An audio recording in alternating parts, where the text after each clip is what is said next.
Come on.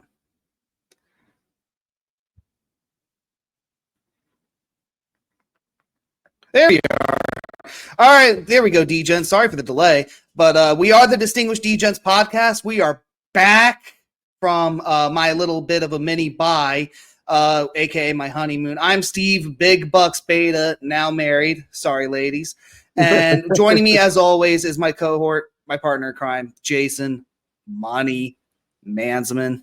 Money Mansmann, how was your week 8 overall? About even. Wasn't great. Wasn't great, but we did just enough. Missed a couple of games. Really wanted to have Cleveland winning. Really would have been a great hit. So that one hurt big, but or Cleveland not winning or not covering. So that one hurt. But all in all, we survived on the Money Mansmann front. Yeah. Broke even. Not as good as you though. I think you had a good week. I didn't count the units, but best bet hit, dog of the week hit, and I think my under of the week also hit. So those were good hits there. My Denver Broncos finally got it done. Told you. Just to cap it all off, too. Yeah, I got to give you that. That you called that one. But no, I think overall, I had, let's see. I had about 15 units left in the bank. I'm now back up to 40 units. So call it a 25-unit profit week. Hit pretty much damn near every bet, shockingly. My round robin was the only one that broke even. I lost out on my other fade of the week, Pittsburgh Steelers. We'll get to that shortly. And then I think I had a couple of same game parlay pluses, put maybe a 1/10 of a unit, maybe less, nothing too crazy. Those didn't hit, short of one leg each, of course, because that's just how it always goes. But no, generally overall, my straight bets, my best bets for the most part, those all hit. My best bets, I'm now up to 6-2 on the year, shockingly. So, I mean, I'm hoping to keep the streak going, especially after the last couple of weeks where it was just I couldn't hit it. Freaking it was looking through a nail in a haystack. I just couldn't fucking find anything correct. But no, it was a good bounce back week for me, without a doubt. Yeah. To describe how my week went, I think I lost one of my best bets because the Lions succeeded. I lost one of my best bets and my dog of the week by a grand total of 2.5 points or something. That was. But I'll give myself credit. That's brutal. That was the week earlier in the year where I'm down 15 units, but I was able to persevere and get just enough sort of hits to, pretty much break even on the week. So very happy with that at least. But yeah, just had a lot of good handicaps, a lot of good picks, and then just a couple tough beats. And yeah, we'll get to those as we go through the game. Yeah, definitely. And one of the bad beats, I think, was your Buffalo Bills, depending on what side you were on. Now, when I give out my records closer to the end, I want to say I did not have any handicaps publicly or available through here. So I'm counting this as a no contest UFC style situation as far as my record goes, because I didn't give out anything and I didn't bet it.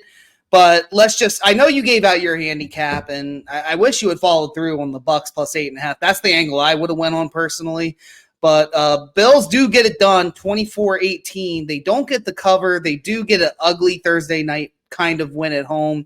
Now they're getting a few extra days off going into Cincy. Money Mansmann, I mean, first off, what do you make of the game and how ugly that was? And then how do you think that's going to translate over into this game coming up with the Bengals and the Damar Hamlin return? Yeah, the Damar Hamlin game, which he's probably not going to be active for. No, like I said, and we might have even covered this before, so I won't go too long. The Bills at that point, they just needed a win. It really worked out that the Chiefs stumbled. Couple of the other teams, not in their division, unfortunately, but the Chiefs stumbling, Pittsburgh losing, Cleveland losing was good for them playoff wise. So they just needed a win. Their offense looked good. really for most of the game. There was just that weird drive at the end that maybe made the game look closer than it was. It wasn't pretty. The Bills needed a win, but more importantly, the mini bye, the 10 days off, definitely what this team needed, especially with Josh Allen dealing with the shoulder. You saw him, if you remember, it was practically a week ago now, Yeah. him sort of like, feeling out the shoulder. So the Bills needed a win. They needed a rest. They got both of them.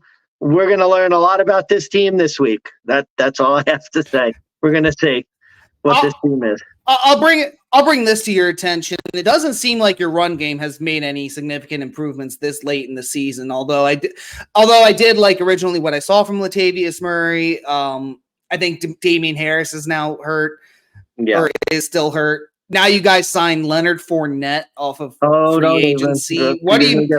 I mean, is this really where the Bills wanted to go? Is this the right call? Like, I mean, you're more into the Bills than I think most of us are. So, I mean, as far as like trade deadline, free agent signings they could have done, they go with Leonard Fournette, probably on the cheap. But do you think he's going to make even a significant impact? I mean, what do you make of this? No. Dalvin Cook needs to, or not Dalvin Cook. No, he's a Jet. Fuck him.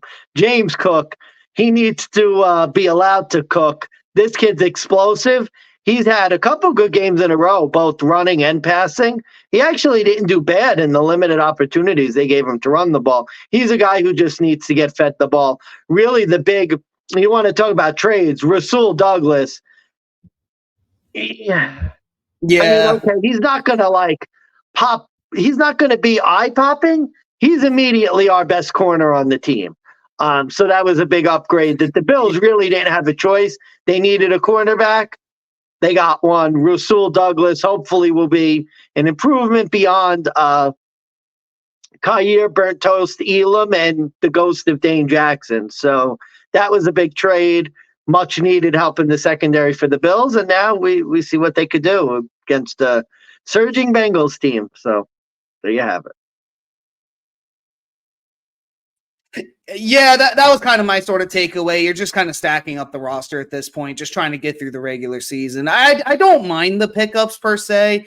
The veteran presence definitely, I think, won't hurt. I just don't know how far it's really going to take you. I don't really know if it makes a difference coming up in the next game, especially against the Bengals, and you're catching them at like a low point. So, not a low point, but you're catching them at such a low number. Pretty concerned about that line, but we'll get to that on the handicaps episode here in a couple of days. We'll move on into Sunday. First off on my list, I got Philadelphia Eagles. They get it done against the Washington Commies once again in a close matchup. They get it done 38-31. Commander Hal does everything he can to get it done. Unfortunately, just not good enough.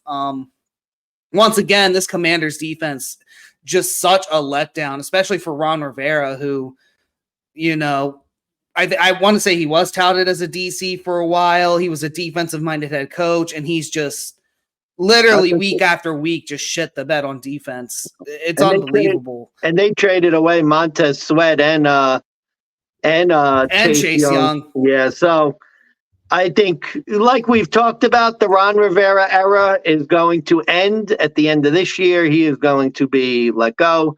Yeah. And I will say I was wrong about this game. Now, I did have the Eagles. I had them at 6.5, so that was good. But I actually thought the Eagles were going to run away with that game, and closer than I expected. So good on Washington, but, they're no good.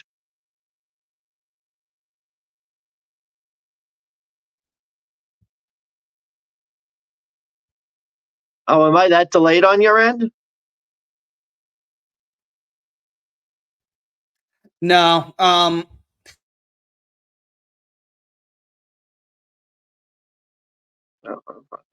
Tommy's team just way too inconsistent here. They just seem like, oh shit. You there, buddy? Yeah, I'm here. Uh-oh. Let's do this.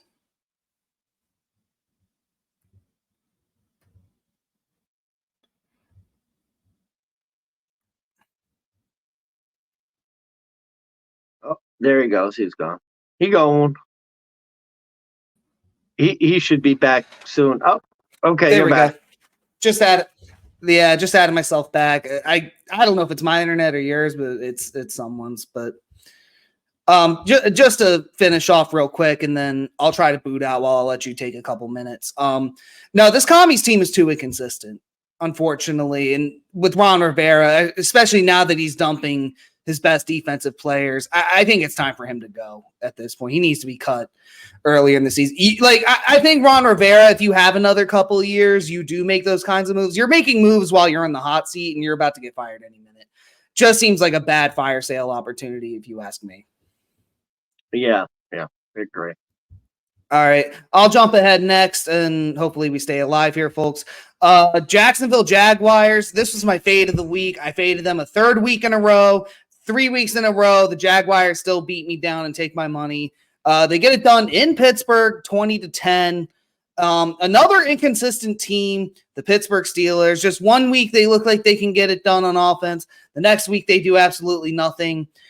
Kenny Pickett going down was a big detriment, believe it or not. Guys, I couldn't fucking believe it either. I thought Mitch Trubisky would come in and do more. Sure as shit. Nope, it's not Mitch Trubisky. It definitely is Matt Canada, and that's just my overall takeaway. Matt Canada still fucking sucks. He still needs to be fired. This Steelers team is done. If you have any Steelers division tickets, rip them.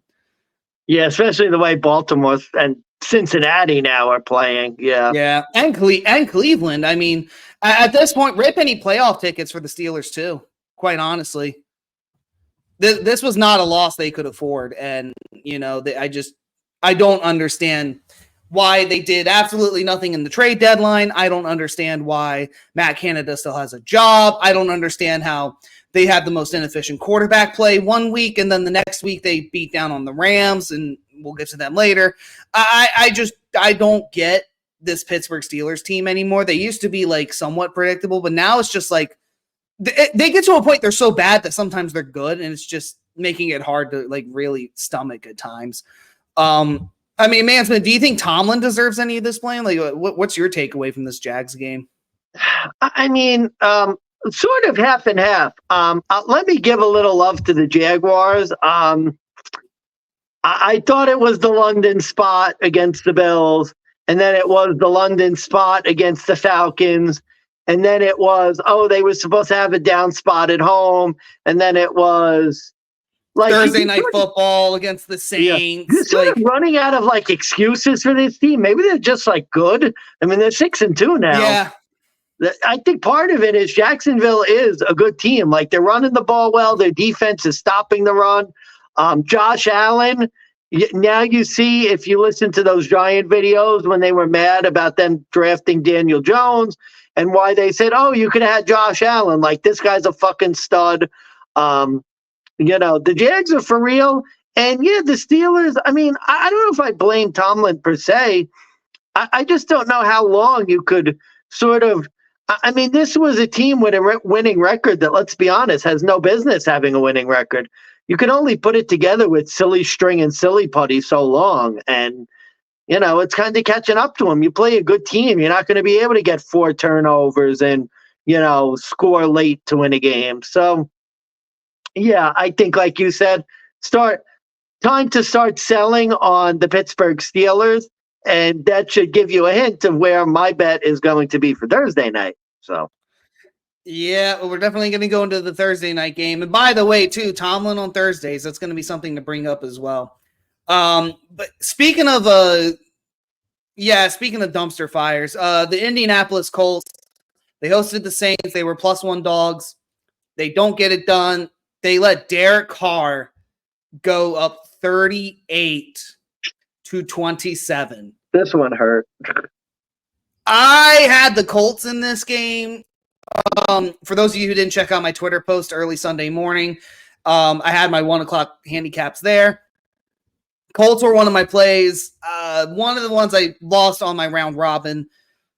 Yeah, this one hurt. This one hurt a lot to see. Because the Saints defense, honestly, still fucking had a huge letdown in this spot. Like I thought they would. Jesus Christ, the Colts have just turned into such a dumpster fire. And even with Gardner Minshew, it's just like he's doing everything he can, still not able to be enough. Zach Moss, Jonathan Taylor, still not enough. Well, they can't play defense, and Minshew had a couple bad turnovers that changed that game too. Once again, yeah. Yeah. No, not too much otherwise. Just a bad take on my end. Colts now 3-1 after a loss ATS this season. And the Saints finally get their one against the AFC South. I thought this was the spot you take the Colts, but evidently fucking not. Do you want to cash out the season bet? You know why? You look at their schedule. They play the Bears. They play the Vikings with no quarterback now. Their upcoming schedule, I think the Saints might win their next 3 games. That's how bad their schedule is. Their schedule is shit. They still got to play the Giants with fucking Lord knows who at quarterback. God, they got the Bears, the Vikings. They go to Atlanta, so I could say 2-1. Detroit 2-2. Carolina. I think they're winning that one. 7-6, 8-6. I mean, so there we go. I'm holding off. He's bold. I'm holding. Who knows? Maybe the Bears will surprise you this week. I doubt it. I'm holding. I doubt it too, but I'm going to hold strong. I'm holding strong. It's going to be close. I think we're pushing on this. I really see 9-8. I think we're going to push. That's kind of where I'm at this point, but unfortunately, I thought, I would say if it wasn't for the Kirk Cousins injury, maybe I would think otherwise. But but anyway. But anyways, enough with the Saints. Their look ahead for the next few games, they look really good. So hopefully that's a market to keep an eye on. Maybe we could profit there. We'll jump ahead. Houston went to Carolina. They were 3.5 point non-conference road favorites. What was my pick, Money Mansmann? Fuck that. Take the Panthers. I took them on the money line in my round robin. Good for you. That was a hit. Cool. Took them straight up on the money line. That also hit. That was a big bold play. But I just thought, honestly, I should have made Houston my fade of the week. And honestly, you have to remember, when has Houston really ever been a road favorite and won? And you'd have to go all the way back to, Deshaun Watson. And that's just kind of the thing with this Houston Texans. What I'm learning from this team is I like betting on them as an underdog. I like betting them against close, tough teams where they're at home.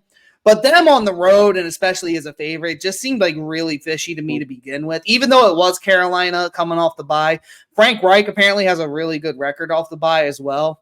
But either way, this game was kind of exactly what I thought it would be, but a lot of referee shenanigans closer to the end, in my opinion. This is they're reminding me of the AFC version of the Lions last year and 2 years ago, where they'd always play tough as underdogs, but you never want to back them as favorites. It's looking like. And I got to give credit to a Sharp podcast I listened to. They were talking about this game could be Bryce Young's last stand. Could you imagine how bad it would have been if CJ Stroud walked all over him at home in Carolina? The crowd would be fucking booing. So that was that was a good pick by you, man. I avoided it thankfully because I was Houston or nothing because Carolina sucks. But good pick by you, man. Also true. And, good pick by you. Yeah, like I said, it should have been a fade of the week. That was my betting lesson. I knew I had a feeling on this. This would have been the smarter play. I went with Pittsburgh like a dummy. But no, honestly, it's like I said, more of this was a situation you fade Houston, not necessarily back Carolina. And let's be honest, that game was down to the wire at the last minute. Yeah. And if it wasn't for that, if it wasn't for the field goal, if it wasn't for all the penalties where they literally inched up to give them the fucking win, who knows how this would have went. But and literally maybe a one-time situation. We'll see next week when Carolina, I think they're hosting again. Other than that, not really much else to take from that game. Just a bad game overall.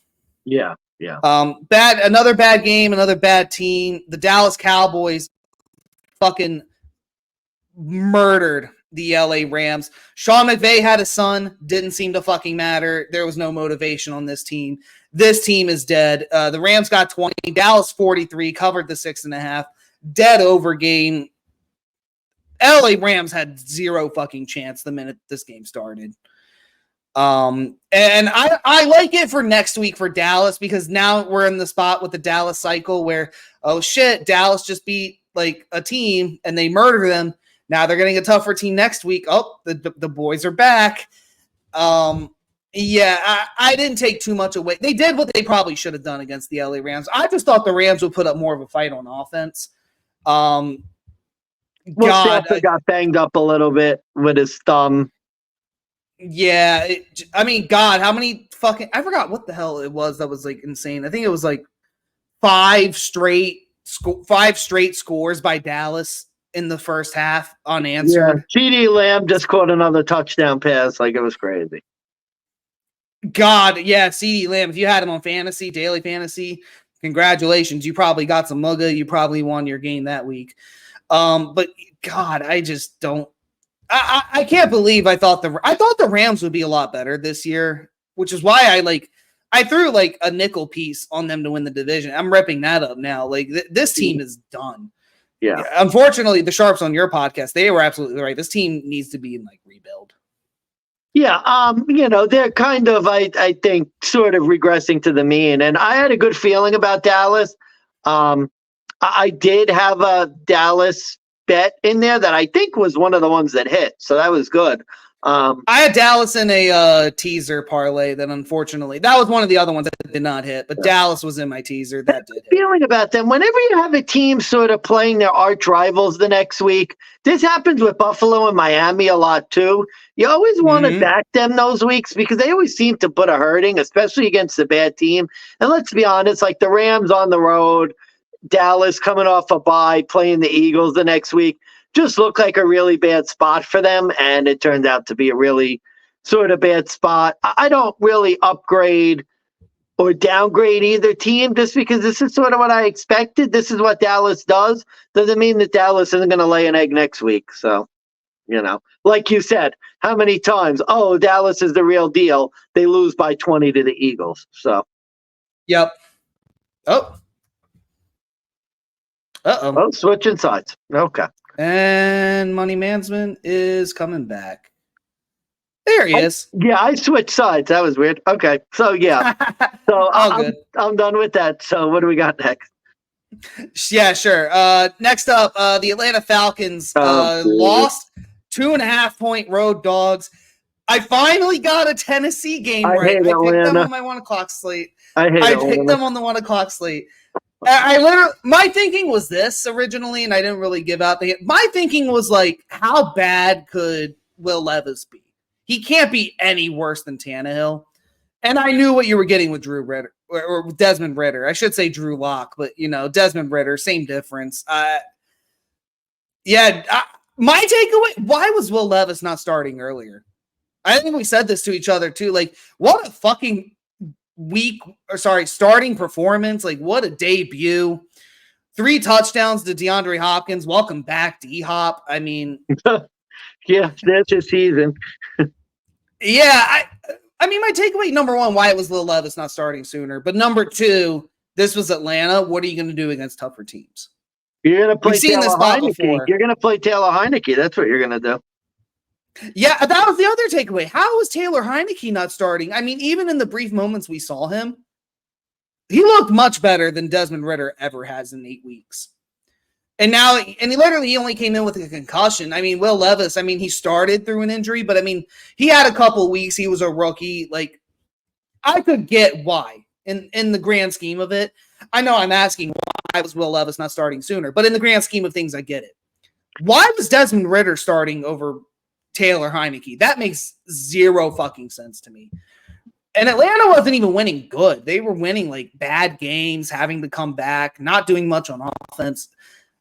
Don't get it. Taylor Heineke needs to be the starter. That's my double take. See, this is where sometimes you get like, although to be fair, I still liked the bet. I still thought the number was good. But I think a lot of people were on Atlanta's side because they had just traded away their safety. And the thought was, well, Tennessee's tanking. They're not going to win. And, you didn't account for Will Levis. Now, the throws weren't always perfect, but you could do worse than chucking the ball up to D-Hop. And, if he's going to keep doing that, they got a shot. I mean, Tannehill wasn't doing that, so they got a chance. No. They got a chance. But my other take too, Vrabel off the bye. Vrabel is a home dog. Just that combo was too hard not to take. But yeah, I mean, Titans, like, they could be back on the wild card. We could see. I'm excited to see what Will Levis does on Thursday. I will say, yeah, exactly. It's making Thursday night what game you want to watch. So that's for sure. All right, next up, the dog shit game of the week, in my opinion. The battle for New York. The Jets get it done in overtime. Overtime against not Tyrod Taylor, not Ben DiNucci. Not Mike Glennon. Tommy DeVito. Not Mike Glennon. Not Tommy De Niro. Tommy DeVito, who went to school. He went to high school 20 minutes away from MetLife. Finished the game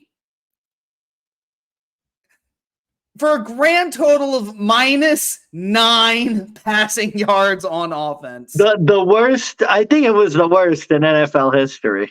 -9 passing yards. It, without a doubt, was the worst. Tyrod Taylor going down, a bit unfortunate. I don't know if you saw the play, but he literally was grabbing his ribs. He literally collapsed. It was not good. Yeah. So glad to see he's out of the hospital now. But God, this Jets team, by the way, next week is only catching 2.5 against the Chargers. Like, can we really think about this for a minute?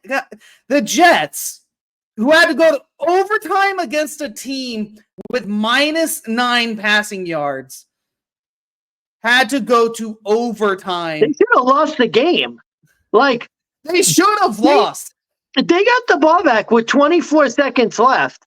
And the only reason they won is because Kayvon Thibodeau had an offsides penalty to stop the clock. And they threw 2 big passes. I don't know what the Giants defense was doing. 2 big passes with 24 seconds left.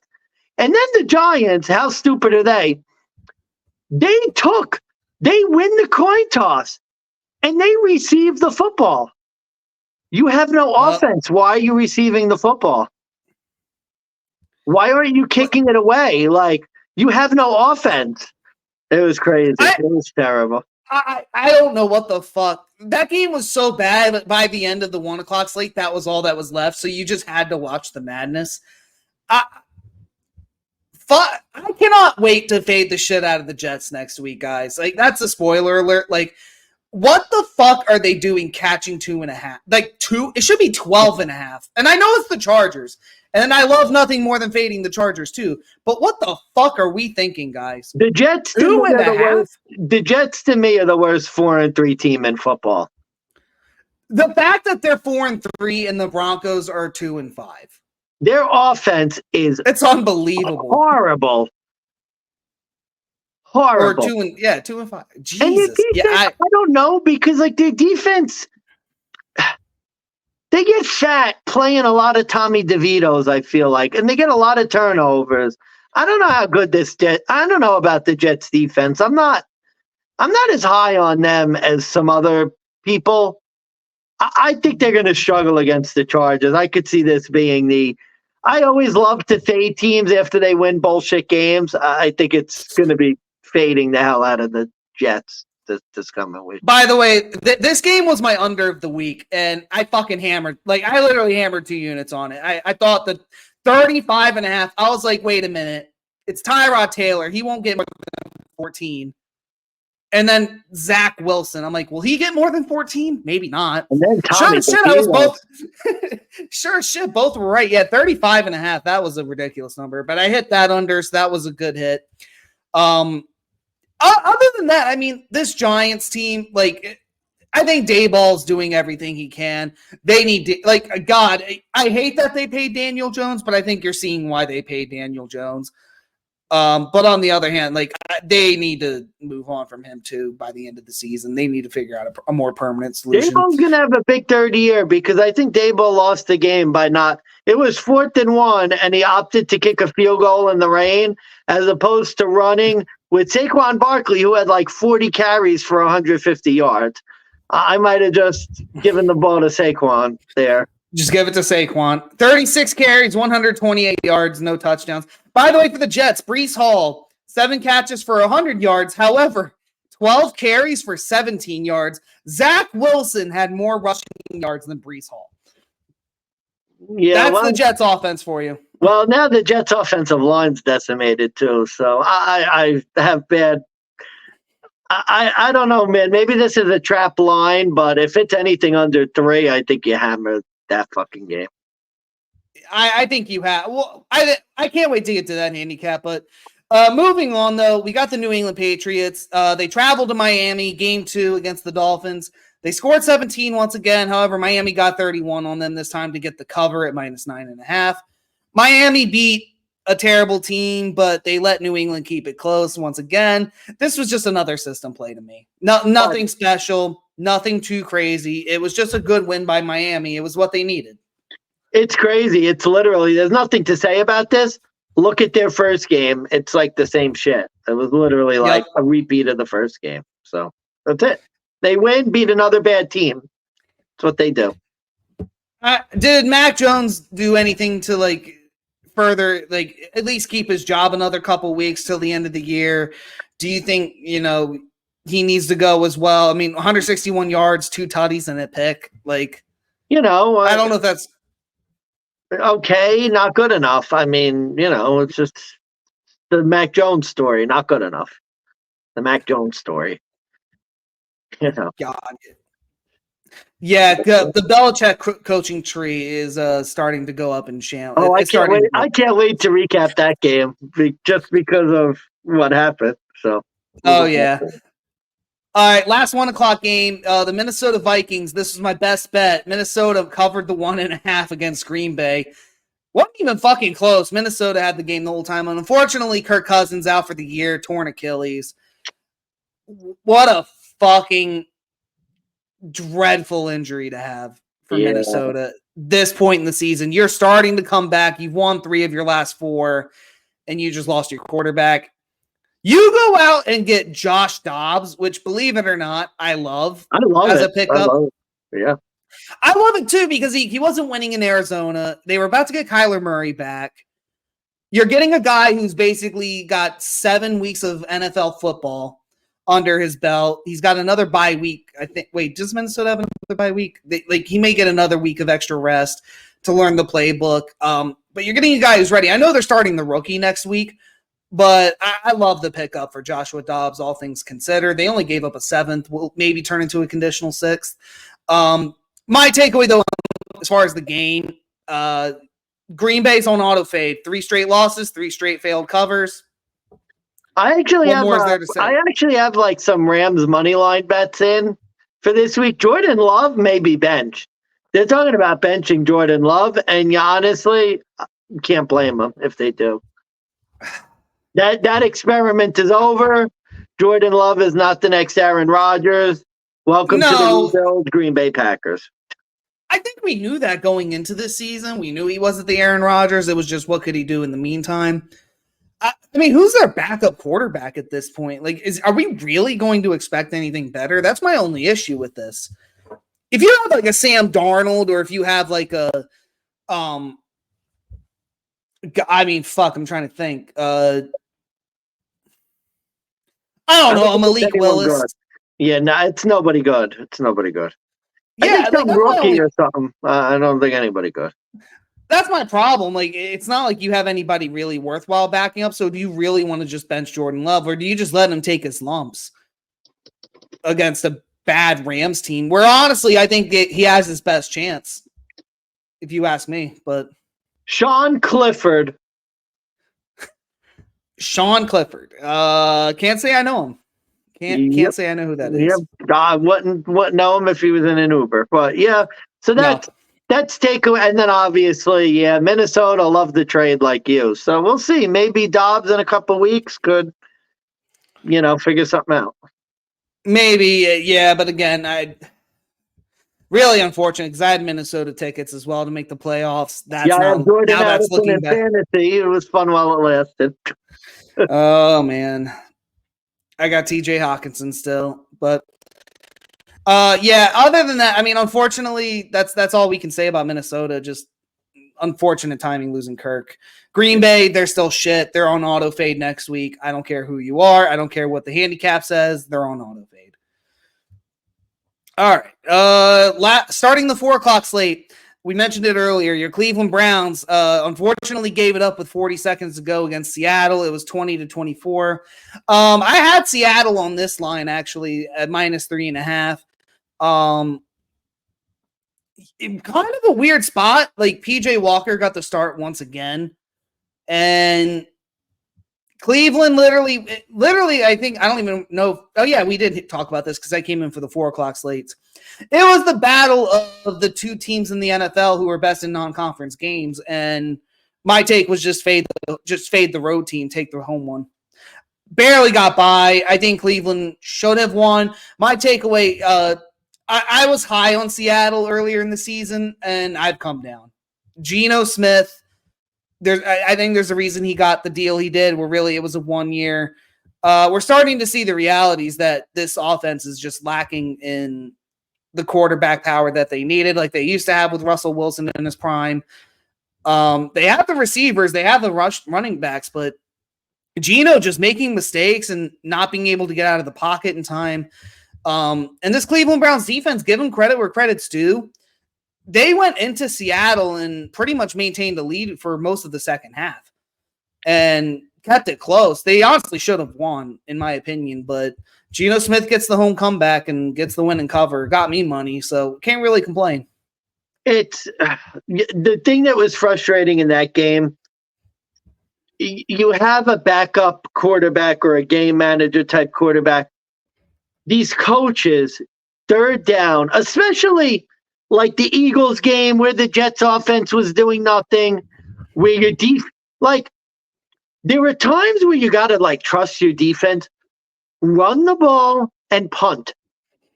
PJ Walker, instead, he throws that terrible interception, gives it to the Seahawks with a and you just knew. I'm watching, the interception gets thrown, and I'm like, well, I know Seattle's scoring a touchdown and winning this game.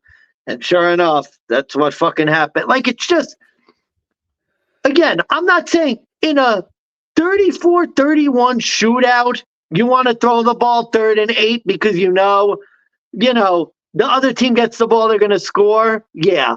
But like the Eagles game too, it's 3rd and 10. The Jets offense had done nothing in that game.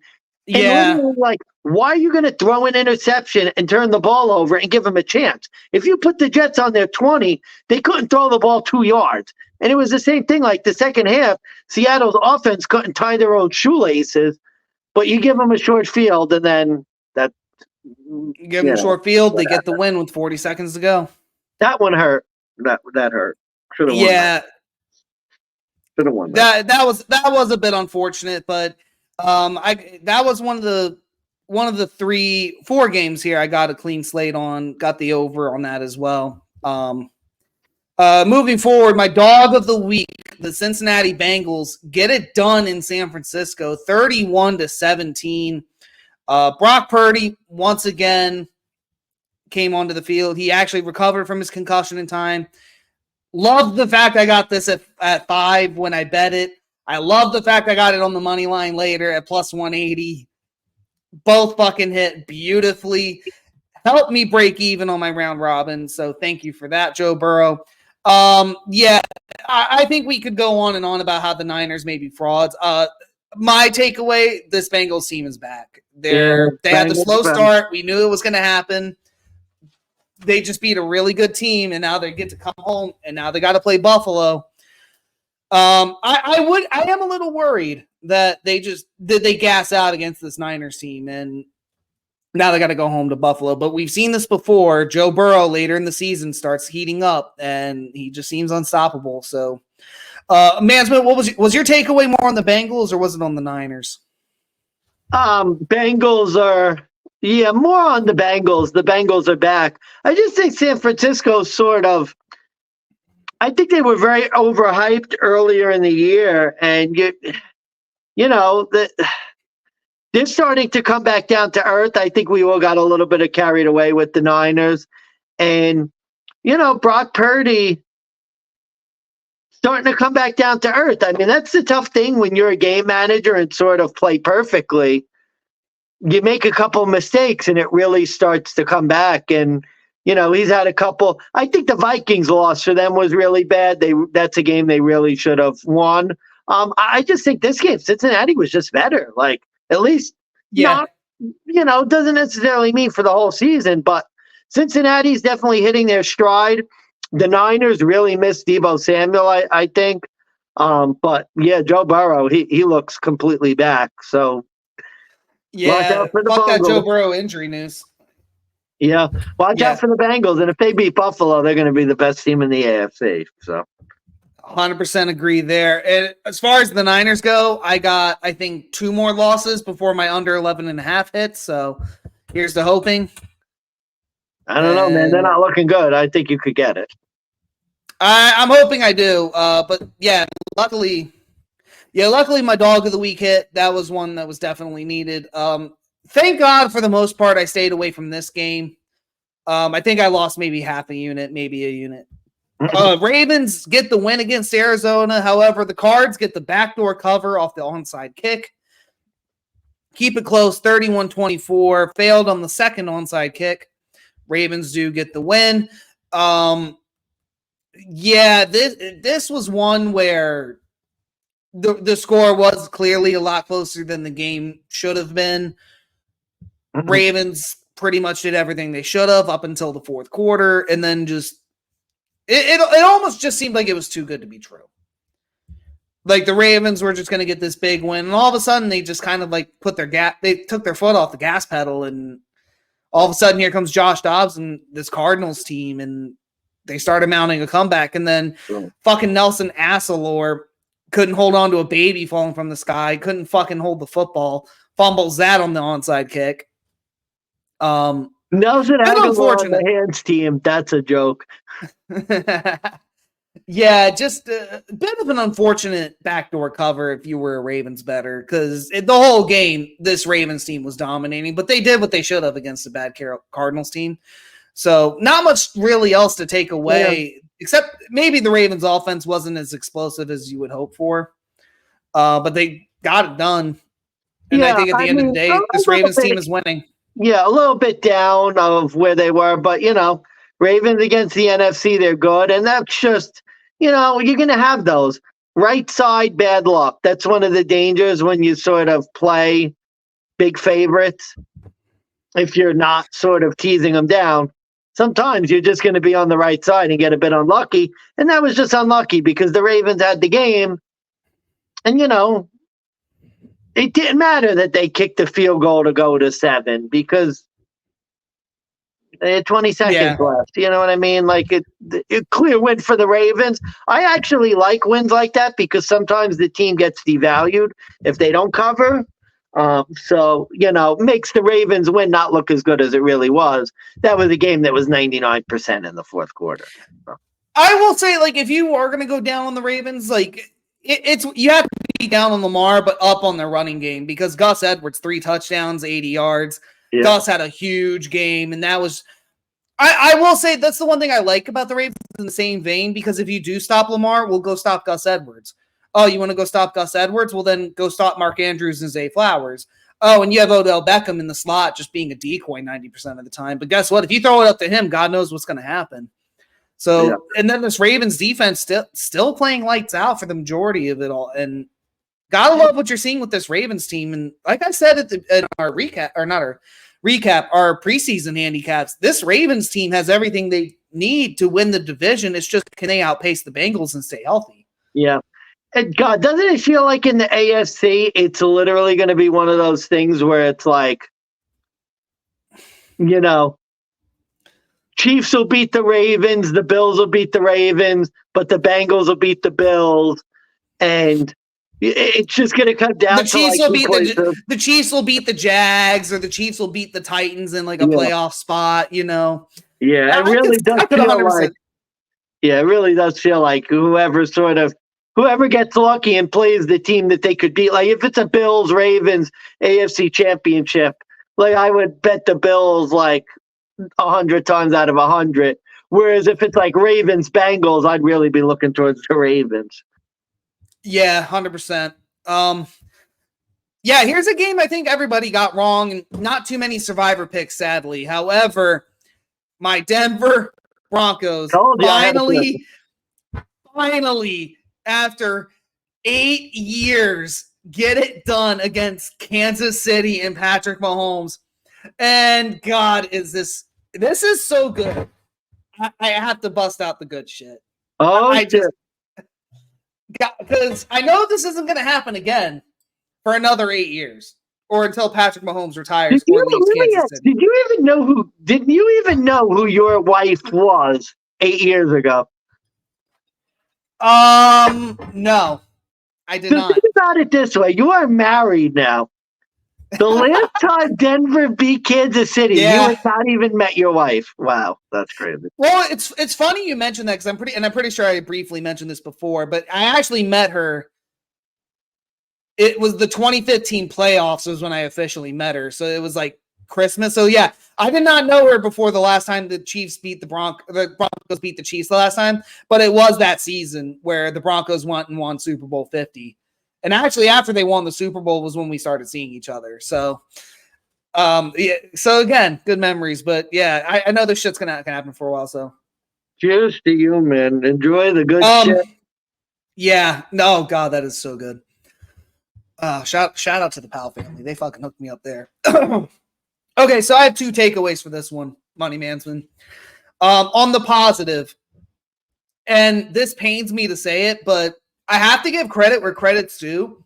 Vance Joseph coached a hell of a game. Yeah. Against Patrick Mahomes. Probably built up his whole season for this moment, and if he did, good on him. He fucking shelled out the second time. And you got to give credit where credit's due. You hold Patrick Mahomes to 9. And even though Russell Wilson only had 150 yards, he still threw for 3 touchdowns. So honestly, got to give credit where credit's due. Russell Wilson getting the scores when you needed it too. But this defense playing lights fucking out, playing extra fucking motivated. Here's the negative. You got Patrick Mahomes at his absolute worst. Sick with the flu, on the road, right before Germany. Yeah. And for Travis Kelce dealing with his fucking girlfriend bullshit, not being there. I don't give a fuck about the dumbest stat of all time. Oh, well, he does better when she's in attendance. It's like, well, how about the fact he played in primetime games? Or how about the fact that it's fucking Travis Kelce and this is what happens? He has 100-yard games one week, and then the next week they double cover him and he does nothing.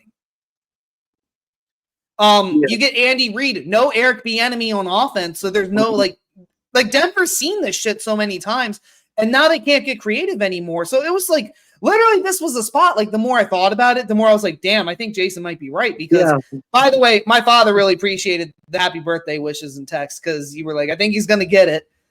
And literally, like, we should have been screaming and like cheering and like bang, but I think we were just in such disbelief and shock that it actually happened.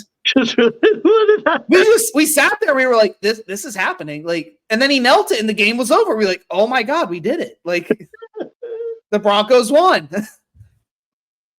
But literally, like, that's the takeaway. It's just like the Broncos did everything right, but they also got Kansas City at their worst. And is this going to be a sustainable thing in the future? I really don't think it is. I think the next time you play Patrick Mahomes and he's 100% healthy, he's blowing us out 50-0. Yeah, this was the although I will say they did play a tough game the first game, but no, this was like the spot of the year. And one thing I mean, it was a quirky spot, so I don't have too much on it moving forward. But one thing to be aware of, Patrick Mahomes took a beating again, and he's like limping around like, I don't know, man. I'm concerned, like Patrick Mahomes. I mean, this guy is getting beat the fuck up a couple times this year. Like, that does not bode well. Be careful. I'm going to pull the game up real quick because I want to see how many times he actually got sacked. I mean, 6 times. Yeah, he got beat up in that game. He was getting sacked with less than 30 seconds to go in the game. And this is another issue I have with Mahomes, and I say this in terms of regular season because in the playoffs, Mahomes is the quarterback you want. There's just no question, no doubt about it. I'm not even going to pretend to make another argument. But in the regular season, it's week 8. You're playing Denver. You have 30 seconds to go. You're down by multiple scores. First of all, if you've been sacked 5 times, you're sick with the flu. Why are you rushing back out on the field, knowing you have to go to Germany next week, overseas, sick, post-COVID era? Sit your ass on the bench. The warrior mentality of the quarterback sometimes, this is like an argument I've made about MMA. Sometimes you as a coach have to be more strong-willed than the quarterback. And like in MMA, sometimes you have to learn when to tell your fighter enough is enough. Yeah, yeah. And the fact that Mahomes went out with 30 seconds to go and got sacked again, imagine if he snapped his ankle. You know what the narrative is going to be? Why the fuck did they let him out with 30 seconds to go when he was sick? I'm making this now. Thank God they didn't run another play. Yeah, thank God they didn't run another play at the end because, he's like gimping around. He looks like they did run a play. He threw a pick. Justin Simmons picked him off, and that was the end of the game. That's my problem. It just sounds like he's being too prideful, but dude, it's week 8. You already lost. You're feeling down. Get ready for next week. If you really want to be that, it just doesn't come across as smart. It doesn't come across as an organization that really is taking care of their investment at quarterback, which I want to say was $500 million. Yeah. Well, you know what? Even here's where I'll leave it. You want to be out there for your team, that's fine. If I'm the coach, you know what I'm doing? It's 24-9. My quarterback's been beaten up. Kneel it down or run the ball up the middle for 2 yards and call it a fucking night. Seriously. Yeah. Unfucking believable. Come on. Yeah. No, unbelievable. Unbelievable. Yeah, anyways. All right, Sunday night, the Chicago Bears went to the LA Chargers. Tyson Bagent did not get it done. He remembered who he was. The Chargers, I guess, they did win 30-13. Sort of an ugly game. I think the Bears had a last-minute touchdown in the second in the final 2 minutes to make it look that close. But nothing really to take away. The Chargers did what they probably should have done all season, but they finally actually did it. So maybe that's the shock of it all. There were so many games like this they should have done already, and they didn't. This was probably my best handicap. The Chargers needed a win. They got what they needed. It wasn't close. This was the game I knew it was going to be shit, and it was over by halftime. It was really over by the first quarter. Yeah. So. Yeah, I'll give you that. This was my over of the week. I thought Tyson Bagent would do more. I thought the Chargers might do more on offense and just make a statement. Sort of played a safer game than I expected. But then again, that's Brandon Staley for you. So. Well, they just got up so big, and then the defense the Bears, I don't know, they moved the ball a little, but then defense just clamped down. So brutal game to watch. I didn't watch that much of it because it was just, I was like, oh, it's over. It's over. I got to the fourth quarter, and then I was like, it's done. Yeah. Went to bed, called it a night. Which I think you could say the same thing for the Bears season. Time to go night. Your season's over. Yep.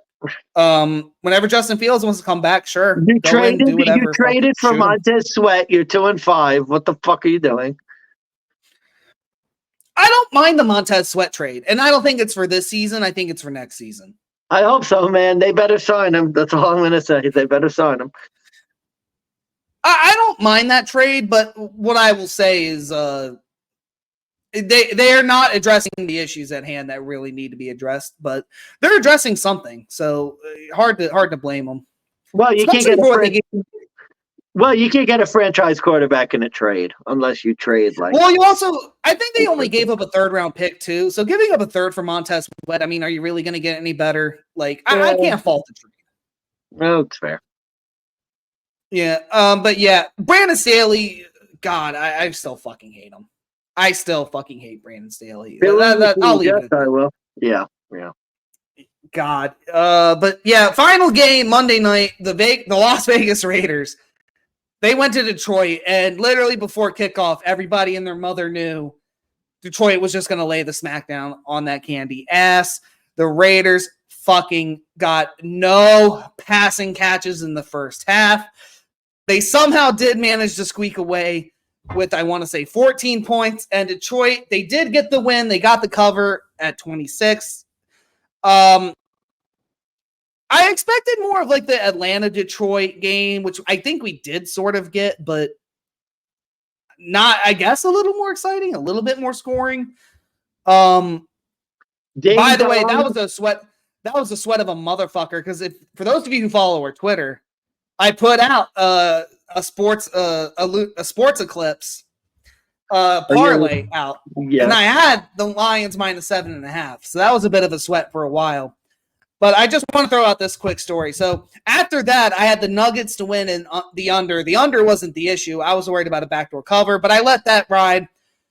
I finally get to the hockey game I have on my card, which is the Las Vegas Golden Knights. Golden Knights were up 1-0 because I'm watching this side by side, by the way, on the picture-in-picture. And the Golden Knights are up 1-0, and they get a power play. I go to the live odds. Canadians plus 2.5 live odds, minus 130. I'm not losing my fucking parlay like this. I fucking hedge on a 2.5 for the Montreal Canadiens because I'm just like, fuck it. Maybe I get lucky in middle, whatever. So I bet 2.5 units on a half unit to hedge a half unit parlay. Lo and behold, third period, game's tied, goes to overtime, goes to a shootout. So Montreal plus 2.5 already hits.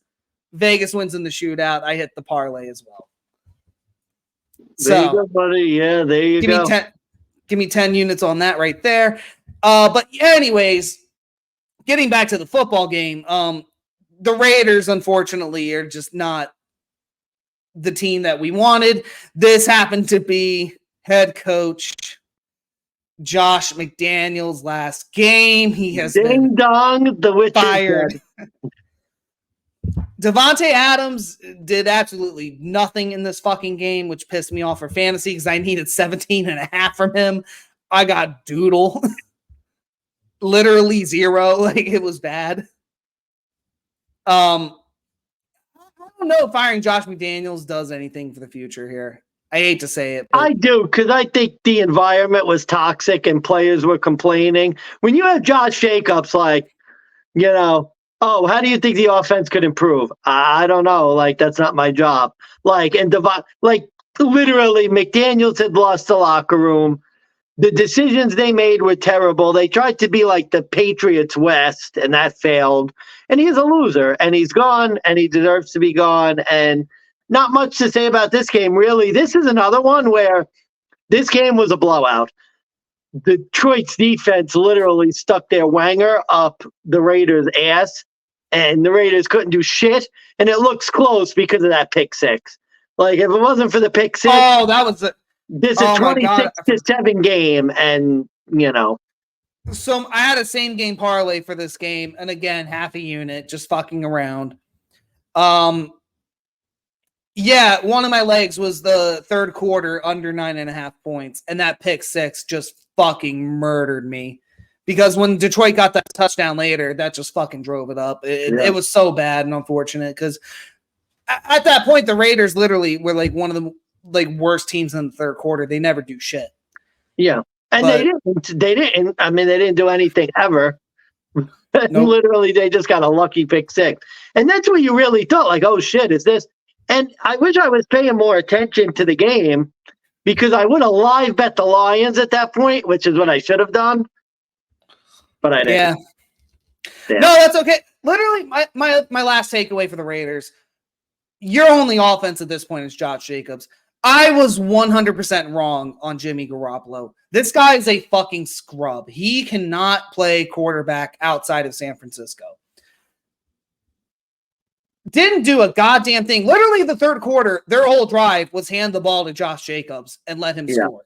And the Detroit Lions had no answer for it. So why they didn't just keep doing it is beyond me. Because it's the Raiders. Because it's Josh McDaniels. Yeah, I don't fucking get it. But Josh McCheeseburger. Yeah, that's going to be a concern for Detroit for me is when they play a good rush team again. Are they going to give up another game like they did with Seattle, where all they do is run the ball? And fucking Baltimore, yeah. No, valid. All right. So that's my last takeaway. But that was my fourth clean slate. To end the week, I hit my best bet. I hit my dog, and I hit the under. Lost my fade. Lost my over. Puts me 5-2 on the best bets. 3-4 dogs. 2-5 on my fades. 2-5 overs. 5-2 unders. For the week, I went 8-5-2 ATS. 12-3 on the money line. 8-7 over under. Yeah, I think the Lions was the only one of my best bets to actually hit. I lost the rest. My over of the week fell short. Chargers, Bears. Baltimore got clipped late. Cleveland got clipped late. And I think the Vikings, Packers, I think might have gotten clipped late too. That was my under of the week. I think that got clipped. So, a lot of clip no, that under hit. I had it at 41.5. So I did get So I did get the under. So it's getting late. Real quick, let's quick do our picks for Thursday night. Sure thing. All right, I'm gonna pull up the odds through FanDuel. We got the Tennessee Titans catching 2.5 on the road against the Pittsburgh Steelers, coming off the loss against Jacksonville. Minus 146 for the Steelers, plus 124 right now for the Titans. The over-under is currently still at 36.5. Money Mansmann, I think you had a week, so I will just go ahead and take the reins here. Yeah, sure. Okay, so let's just start with this. It's a Thursday night game. It's a Titans game. So anything I say is probably going to be wrong. But I'm hoping 2 negatives, when you add them up, it makes a positive. I did pick the Titans correctly last week. There is that. And road teams have had the edge all year on Thursday Night Football. They're 6-2 ATS. They've actually gone 4-1 ATS in the last 5. But they are only 4-4 straight up on the year. And you're getting this Titans team off of a good win against Atlanta. And you're catching 2.5. So you would think play them against the Steelers who are coming off a bad loss against the Jags. That's the angle I'm actually going to go with. The Steelers have lost 3 straight on Thursday Night Football, despite all 3 being road games. They're 0-2 right now against the AFC South. But the Titans have lost 5 straight as road dogs. They've only covered twice. They're only 2-2 straight up in ATS as underdogs on Thursdays with Mike Vrabel. They've also lost 4 straight against Pittsburgh and have only gone 2-9 ATS against the AFC North since 2020. I'm changing this up this time around. Will Levis. And say what you will, but he's been a massive upgrade over Ryan Tannehill. I mentioned that earlier. He destroyed an Atlanta defense who I thought had been suspect all year. It's kind of a step up with Pittsburgh, but now they don't have Minkah Fitzpatrick and Kenny Pickett being a true game time decision. If it's Mitch Trubisky out there, I think catching the Titans at 2.5 and on the money line is honestly worth the value. I do think the 30, or I'll leave the points for later, but now if I had to make a play on this, and mind you, I really don't know if I will, but my side, I'm taking the Tennessee's road dogs here, even though some of the numbers may disagree with me. I think something's changed in Tennessee. Maybe this is the spark they needed. Yeah, I agree a lot with what you said. Very low confidence play. Probably not going to put that much money on it at all. I just can't get behind laying points with Pittsburgh, considering what they've been really all year. I just have no desire to really back this Pittsburgh team as a favorite. 2.5, I'd be much more likely. I saw some 3s earlier, which to me, it's anything 3 and above, it's hard not to go with the with Titans. Tennessee. Yeah, but less than 3, I think I'm probably looking Pittsburgh. I don't know. If I had to make a pick, I agree with you. Tennessee, not so much even just for the Will Levis stuff, more, I don't know what we're going to see out of this Pittsburgh offense. Banged up quarterback, Mitch Trubisky. they're laying points. It just, I don't know, seems a weird spot for them to be a favorite. I guess it makes sense, though. They're going to be at home. I'd be much more likely to like maybe Derrick Henry gets a lot of carries because tough defense. I might actually be looking at some plays like that. Derrick Henry over rushing attempts, maybe an over rushing attempts to the Pittsburgh Steelers. Game under. I like the game under because I do think, I do too. even though the number's low, I could see there being a lot of running in this game, trying to protect the quarterbacks. Ugly 16-13 type game. So I'd be looking under, up rushing attempts. I'd be very scared playing like over quarterback passing props in this. See, and I love the under too because I think of it this way: Will Levis is getting a tougher defense. I hate to let's be honest, they're getting a tougher Atlanta defense. I don't think he's going to throw for 4 touchdowns. I don't think D-Hop is getting 3 this time around. But no Minkah Fitzpatrick, so I could see D-Hop getting 1. I could see this running game being stopped and they force him to throw and he just gets a lot more incompletions. But they're like, and by that, what I mean is like, it'll be a lot of like dead drives, a lot of punting where nobody will really score until maybe later in the 4th. So yeah, dead under game for me. By the way, and I think for the teams this year, 2-5 for Tennessee under, 1-6 for Pittsburgh. Oh, okay. So yeah. But yeah, my play for this game, Derrick Henry rushing over everything. Yards, rushing attempts. I could see them running the ball a lot. And Pittsburgh's rush defense is not exactly really their defensive yard stats aren't that great. They just get a lot of turnovers. So gotcha. Let's see. What was I had a play and here we go. Steelers under 19.5. Minus 116 on FanDuel. Oh, don't mind that at all. Especially you get a backup quarterback or potentially banged up Kenny Pickett. Now, I would warn you, one warning, we did fall into that trap with the banged up Trevor Lawrence that turned out to be wonderful against the Saints. But this Pittsburgh offense isn't really that good anyway. And like I said, I think it's going to be, I could see a lot of running the football in this game. So I can too. I was gonna say if you want to play, if you want to do the ladder with Najee Harris, you can get 50 yards Najee Harris plus 114, minus 152 for 40, minus 420. You could bet the ladder up to 90 if you want to get cute. Yeah. If you want to go the other way. Maybe Titans don't have that good of a defense either. So. But yeah, distinguished DeGents Thursday night pick. We got the Titans plus 2.5 right now. Money Mansmann's best bet is the rushing props for Derrick Henry. Mine is the Steelers under 19.5 team total.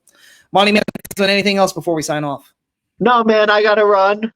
But thanks for coming on Wednesday. I know we were busy with Halloween, so. Of course. And yep, happy Halloween, DeGents. Thank you for joining us. Check us out on Friday evening when we do our Week 9 handicaps. I'm Big Bucks Beta. Money Mansmann, signing off. We're signing off. Make that motherfucking night, DeGents.